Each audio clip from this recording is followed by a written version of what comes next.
হেই বন্ধুরা, 2009 সালের 31শে মে air France 447 হঠাৎ করে এটিসি রেডার থেকে উধাও হয়ে যায়। না কোনো সিগন্যাল, না কোনো ভয়েস মেসেজ, আর না কোনো ড্যামেজের রিপোর্ট পাওয়া যায়। এই প্লেনটি হঠাৎ করে কিভাবে উধাও হয়ে গেল, কি হয়েছিল প্লেনটির সাথে?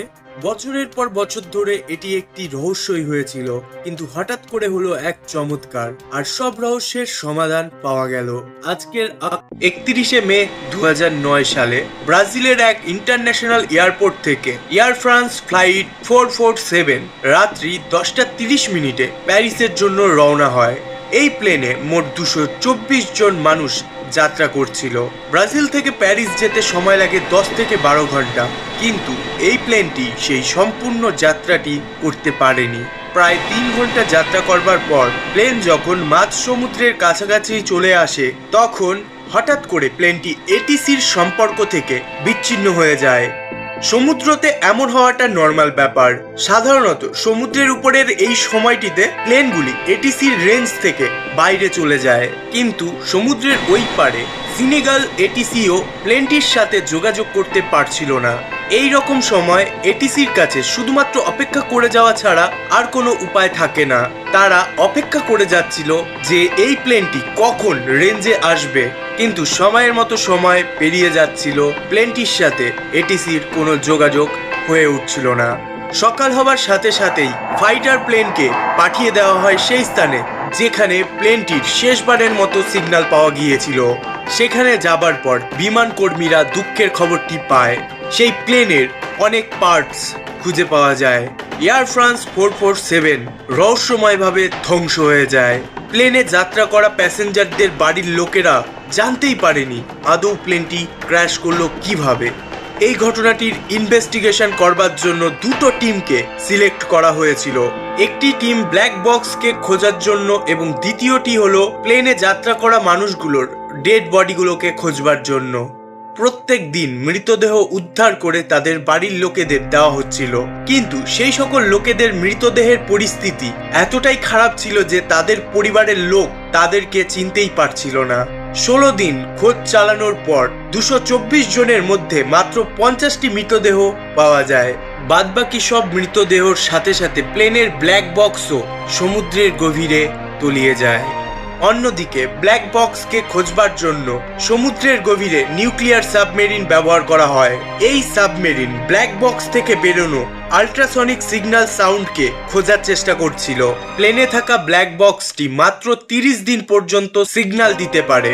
তারপর সিগন্যাল দেওয়া বন্ধ করে দিলে প্লেনটিকে খোঁজা ভীষণ কঠিন হয়ে পড়ে। তাই খুব তাড়াতাড়ি খোঁজার চেষ্টা করছিল নিউক্লিয়ার সাবমেরিনটি, কিন্তু 12 মাস খোঁজার পরেও কোনো খোঁজ পাওয়া যায়নি ব্ল্যাক বক্সের। সময়ের সাথে সাথে আশাও শেষ হয়ে যায়।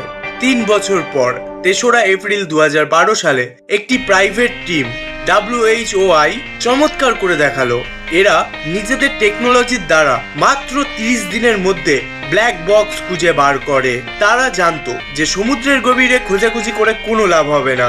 যদি প্লেনটি সমুদ্রের ঘাস পাতার মধ্যে কোথাও ঢাকা পড়ে যায়, তাহলে সেই প্লেনটিকে খুঁজে পাওয়া অসম্ভব। তাই তারা সমুদ্রের ভেতরে এক আন্ডার ওয়াটার ভেহিকলস পাঠায়। এই ভেহিকলসগুলি ছিল অটোমেটিক সাবমেরিন, যেগুলোকে রিমোট দ্বারা কন্ট্রোল করা যেত। এই অটোমেটিক সাবমেরিনগুলোর বিশেষত্ব এটাই ছিল যে এরা সমুদ্রকে স্ক্যান করে এবং সমুদ্রের একটি মানচিত্র তৈরি করে, ঠিক যেমন একটি স্যাটেলাইট চাঁদকে স্ক্যান করে চাঁদের একাবেকা জায়গার সন্ধান পায়, ঠিক তেমনই। স্ক্যান করা ছবিগুলো থেকে সমুদ্রের মধ্যে প্লেনের একটি অংশ দেখতে পাওয়া যায়। সাথে সাথে একটি টিমকে সেখানে পাঠানো হয়। কিছুটা খোঁজবার পর ফ্লাইট ডাটা রেকর্ডার এবং ককপিট ভয়েস রেকর্ডারকে রিকভারি করা হয়। এর থেকে বোঝা যায় ঘটনার 3 বছর পর এই রহস্য ফাঁস হতে চলেছে। ব্ল্যাক বক্স থেকে যে ঘটনা ধারণা করা হয় তা দেখে ইনভেস্টিগেটররা অবাক হয়ে যায়। চলুন তবে ওই ঘটনা প্রথম থেকে জানা যাক। ঘটনাটি শুরু হয় প্লেনটির 3 ঘন্টা যাত্রা করবার পর, যখন ব্রাজিলের এটিসি প্লেনটিকে কন্ট্যাক্ট করতে পারছিল না এবং তারা ভাবছিল প্লেনটি সমুদ্রের মাঝামাঝি রয়েছে। ঠিক তারপরেই প্যারিস শহরের এটিসিও কন্ট্যাক্ট করতে পারছিল না। তারা এটাই ভাবছিল যে কিছুক্ষণের মধ্যে হয়তো তারা প্লেনটির সাথে কন্ট্যাক্ট করতে মাপতে পারবে। কিন্তু ফ্লাইট 447 এক ঝড়ের মেঘের মধ্যে ফেসে গিয়েছিল। যদিও প্লেনে ওয়েদার রেডারও থাকে, যার থেকে ওয়েদার রিপোর্ট বোঝা যায়, কিন্তু খারাপ ওয়েদার থেকে এটি প্লেনকে সুরক্ষিত করে না। ফলে খারাপ ওয়েদারে প্লেনটিকে এগিয়ে যেতে হয়, কারণ প্লেন একটি গাড়ি নয় যে সেটি ইউটার্ন মেরে পেছনের দিকে পালাবে। একবার যদি প্লেন ঝড়ের মেঘে ঢুকে পড়ে তাহলে আর কিছুই করা যায় না, তখন প্লেনটিকে নির্ভয়ে ঝড়ের সম্মুখীন হতেই হয়। ওয়েদার রেডার আগে থেকেই ওয়েদার খারাপের খবর জানিয়ে দেয়, কিন্তু কতক্ষণ আগে জানাবে তা ওই রেডারের রেঞ্জের ওপর নির্ভর করবে। প্লেনের রেডার কত দূর থেকে ওয়েদারকে মাপতে পারে এটা নির্ভর করে প্লেনটির অ্যান্টেনার উপর এবং পৃথিবীর গোলাকৃতির উপর। ধরুন এটা আমাদের পৃথিবী আর এটা প্লেন। যদি আপনি প্লেনের নোজটিকে উপরের দিকে পয়েন্ট করেন তাহলে হতে পারে আকাশের তারা অথবা আপনি ইউএফও দেখে ফেলতে পারেন। যদি আপনি একটু নিচের দিকে পয়েন্ট করেন তাহলে হতে পারে ইন্টারন্যাশনাল স্পেস স্টেশনকে দেখতে পেয়ে যেতে পারেন। আরো একটু নিচু করলে হতে পারে ইন্টারন্যাশনাল স্যাটেলাইটকে দেখতে পেয়ে যেতে পারেন। কিন্তু যদি আপনি পৃথিবীর কার্ভেচারের উপর নোজ রাখেন তাহলে প্লেনটি ম্যাক্সিমাম রেঞ্জ অবধি দেখতে পাবে, আর যত নিচের দিকে পয়েন্ট করবেন ততই রেঞ্জ কমতে থাকবে। এটা শুধুমাত্র বোঝানোর জন্য বলা হলো। সেক্ষেত্রে রেডার পাইলটকে আগে থেকেই বুঝিয়ে দেয় যে ওয়েদার কিন্তু খারাপ, তবুও পাইলটের পালানোর উপায় থাকে না। ফ্লাইট 447 মেঘের মধ্যে প্রবেশ করেছিল। এটিসির থেকে যোগাযোগ বিচ্ছিন্ন ছিল। কিছুক্ষণ মেঘের মধ্যে থেকে যাত্রা করবার পর হঠাৎ করে বরফের টোকা লাগার শব্দ আসতে থাকে। এই প্লেনটিকে 10 ঘন্টা আরো যাত্রা করতে হতো, তাই এই কারণেই প্লেনটিতে 3টি পাইলট ছিল। প্লেনের সব থেকে এক্সপিরিয়েন্স পাইলট অলরেডি 3 ঘন্টা প্লেন চালিয়েছিল, এই কারণেই সে রেস্ট নিতে চলে গিয়েছিল। এবার প্লেনটিকে কো পাইলট কন্ট্রোল করছিল। একই রাতের সময়, তারপর ঝোড়ো হাওয়া, বরফের ধাক্কা লাগার শব্দ, সব মিলিয়ে কো পাইলট ভীষণ প্যানিক হয়ে গিয়েছিল। কিন্তু তখনও ভয়ের কিছুই ছিল না, কারণ তখনও প্লেনের অটো পাইলট ঠিক ছিল। যতক্ষণ প্লেনের অটো পাইলট ঠিক থাকে প্লেন ঝড় হাওয়ার মধ্যেও ঠিকভাবে উঠতে থাকে। এদিকে ঝড় থেকে তৈরি হওয়া বরফের টুকরো প্লেনের পিটার টিউবকে অর্থাৎ সেন্সারগুলোকে ফ্রিজ করে দিচ্ছিল। কতটা জোরে হাওয়া বইছে, প্লেনের নোজের পজিশন ঠিক আছে কিনা, প্লেনের অ্যালটিটিউড কি আছে, এই সকল জিনিস জানবার সেন্সারগুলোই ফ্রিজ হয়ে যাচ্ছিল। এর ফলে প্লেনে 3টি পাইলট থাকা সত্ত্বেও প্লেন তাদের কন্ট্রোলে থাকছিল না। অটো পাইলটের নিজের কোনো চোখ থাকে না, প্লেনের এই সকল সেন্সারগুলোর সাহায্যেই প্লেনকে এগিয়ে নিয়ে চলে। আর যদি এই সেন্সারগুলো ঠিক করে কাজ না করে তাহলে অটো পাইলট কাজ করা বন্ধ করে দেয়। আর ঠিক এমনটাই হয় ফ্লাইট 447 এর সাথে। পিটার টিউব বরফের জন্য ব্লক হয়ে যায়, এই কারণে অটো পাইলটও নিজের কাজ করা বন্ধ করে দেয়। এতক্ষণ অটো পাইলটের কারণেই প্লেন স্টেবল পজিশনে উঠছিল, কিন্তু অটো পাইলট বন্ধ হওয়ার সাথে সাথে প্লেনটি লেফটের দিকে রোল করতে থাকে। কো পাইলট প্লেনটিকে দ্রুত ম্যানুয়াল কন্ট্রোলে নিয়ে নেয় এবং প্লেনটিকে সোজা করবার জন্য সাইড স্টিককে রাডারের দিকে ঘুরিয়ে দেয়। এরপর প্লেনটি একবার লেফটের দিকে ঘুরছিল আর একবার রাইটের দিকে ঘুরছিল। কো পাইলট প্লেনটিকে স্টেবল করবার চেষ্টা করে যাচ্ছিল, এমনভাবে প্রায় 3-4 মিনিট কেটে যায়। এরপর কো পাইলট সব থেকে বড় ভুলটি করে, সাইড স্টিককে পেছনের দিকে টেনে দেয় এবং প্লেনের নোজটিকে উপরের দিকে করে ফেলে, যার ফলে প্লেনটির অ্যালটিটিউড বেড়ে যেতে থাকে। যখনই কোনো প্লেনের অ্যালটিটিউড বাড়াতে হয় তখন প্লেনকে মোটামুটি 2000 থেকে 3000 পার মিনিটের স্পিডে উপরের দিকে নিয়ে যেতে হয়, কিন্তু ফ্লাইট 447 7000 পার মিনিটের স্পিডে উপরের দিকে উড়ে যাচ্ছিল।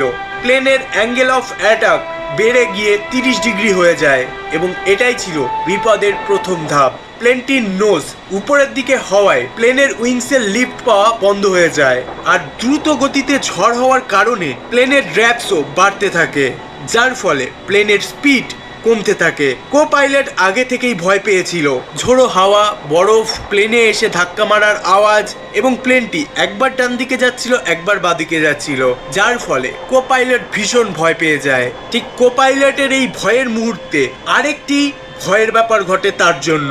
স্টেল অ্যালার্ম বাজতে থাকে। যখন প্লেনের নোজ উপরের দিকে হয়ে যায় তখন হাওয়া দ্রুত গতিতে প্লেনে গিয়ে ধাক্কা দেয়। তখন প্লেনের নিজস্ব লিফট হওয়ার ক্ষমতা হ্রাস পায়। এই কন্ডিশনকে বলা হয় পজিটিভ স্টল। ঠিক তেমনি প্লেনের নোজ প্রয়োজনের বেশি নিচে চলে গেলে সেই কন্ডিশনকে বলা হয় নেগেটিভ স্টেল। ফ্লাইট 447 যখন স্টল কন্ডিশনে চলে যায়, কো পাইলট তখন বুঝতে পারে যে প্লেনটি তার কন্ট্রোলে আর নেই। এবার অন্য পাইলটকে প্লেনকে কন্ট্রোল করতে বলা হয় এবং সে প্লেনটির কন্ট্রোল নিজের হাতে নিয়ে নেয়।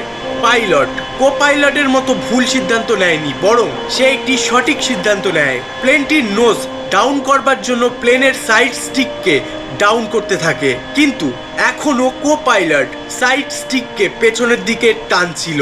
দুটো পাইলট দুটো অপোজিট দিকে সাইড স্টিককে টানছিল। এই কারণে প্লেনের কম্পিউটার কনফিউজড হয়ে যায়। দুই রকম কাজের জন্য পাইলটটির সঠিক সিদ্ধান্ত কোনো কাজেই আসছিল না, যার ফলে না পাইলট বা না কো পাইলট প্লেনটিকে কন্ট্রোল করতে পারছিল।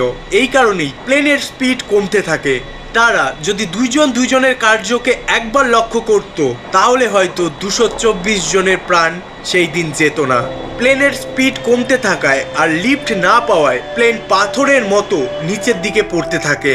ঠিক এমন সময় ককপিটে এন্ট্রি হয় প্লেনের ক্যাপ্টেনের, কিন্তু আফসোস তার আসতে একটু দেরি হয়ে যায়। তিনি দেখেন স্টল অ্যালার্ম কখনো অন হচ্ছিল আবার কখনো অফ হচ্ছিল। মাঝে মাঝে প্লেনের সেন্সর অন হচ্ছিল আর বোঝানোর চেষ্টা করছিল যে প্লেন স্টল কন্ডিশনে চলে এসেছে, কিন্তু আবার বরফ জমে যাওয়ার কারণে সেন্সর অফ হয়ে যাচ্ছিল। এই অবস্থায় প্লেনের ক্যাপ্টেনের কাছে একটা চ্যালেঞ্জ ছিল প্লেনটির নোজ নিচের দিকে নামানো। এমন সময় প্লেনটি 40 ডিগ্রি হয়ে গিয়েছিল। ক্যাপ্টেন আসার পর কো পাইলটের ভুলটি সে নিজের চোখে দেখেন। সে অবাক হয়ে যায় যে কো পাইলট নিজের সাইড স্টিকটিকে নিচের দিকে টেনে রেখেছে। এই কারণেই প্লেনটির সব থেকে বড় প্রবলেম হচ্ছিল, কিন্তু কো পাইলট নিজের ভুল বুঝতে বুঝতে অনেক বেশি দেরি হয়ে গিয়েছিল। প্লেনটির স্পিড ভীষণ ধীরে হয়ে যায়, পাথরের মতো নিচের দিকে পড়তে থাকে। এবার গ্রাউন্ড ওয়ার্নিং অ্যালার্ম বাজতে শুরু করে দেয়, অর্থাৎ শেষ অ্যালার্ম। এই অ্যালার্ম তখন বাজে যখন প্লেন ভূমির খুব কাছাকাছি চলে আসে। এই অ্যালার্ম থেকে বলতে থাকে উপরে নিয়ে যাও প্লেনটিকে, নয়তো মাটিতে ধাক্কা লাগবে। কিন্তু ফ্লাইট 447 এর ক্যাপ্টেনের তখন আর কিছুই করবার ছিল না। সে শুধুমাত্র মরবার অপেক্ষা করছিল।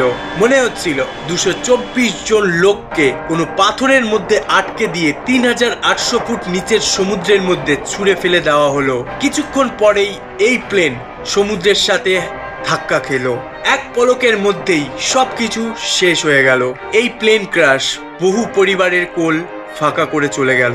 অন্যদিকে পাইলটদের এক নতুন করে শিক্ষা দিয়ে গেল যে কেমন করে এই রকম পরিস্থিতি থেকে পার হওয়া যায়। এবার আমরা জেনে নেব যে এই পরিস্থিতি থেকে কি করে বার হওয়া যেত। একটি প্লেনের অটো পাইলটের চোখ থাকে না, সেন্সরের সাহায্যে প্লেনটিকে কন্ট্রোল করে। যদি কোনো প্লেন মেঘের মধ্যে প্রবেশ না করে তবে সেই প্লেনটি ডিরেকশন চেঞ্জ করে মেঘের থেকে দূরে চলে যেতে পারে, কিন্তু যদি প্লেনটি একবার মেঘের মধ্যে প্রবেশ করে ফেলে তাহলে প্লেনটিকে ওই একইভাবেই উড়ে যেতে থাকতে হয়। যতই প্লেনটি হেলুক বা যতই রোল হোক, ওই সব দিকে নজর না দিয়ে পাইলটদের লক্ষ্য শুধু একটাই থাকতে হয়, প্লেনটিকে স্টেবল রাখা। কোনো রকম ডিরেকশন বদলানোর চেষ্টা করাটা হবে বোকামি, কারণ প্রকৃতির যে হাওয়া তার জন্যই প্লেন উড়ে বেড়ায়, আর আমরা এর বিপরীত দিকে কখনোই যেতে পারবো না। যতই সেন্সর বন্ধ হয়ে যাক, যতই অটো পাইলট কাজ করা বন্ধ করে দিক, তবুও একটি অপশন বাকি থাকে, সেটা হলো প্লেনটিকে উড়িয়ে যাওয়ার। খারাপ সেন্সরের জন্য সমস্যা তো নিশ্চয়ই হবে, কিন্তু বড় ভয়ঙ্কর ঘটনা ঘটবে না যদি প্লেনটিকে একইভাবে স্টেবল পজিশনে উড়িয়ে নিয়ে যাওয়া হয়, কারণ একটি সময়ের পর প্লেনটি নিশ্চয়ই মেঘ চিরে বেরিয়ে আসবে। ফ্লাইট 447 এর কো পাইলট সব থেকে বড় ভুলটি করেছিল সাইড স্টিকটিকে পেছনের দিকে টেনে।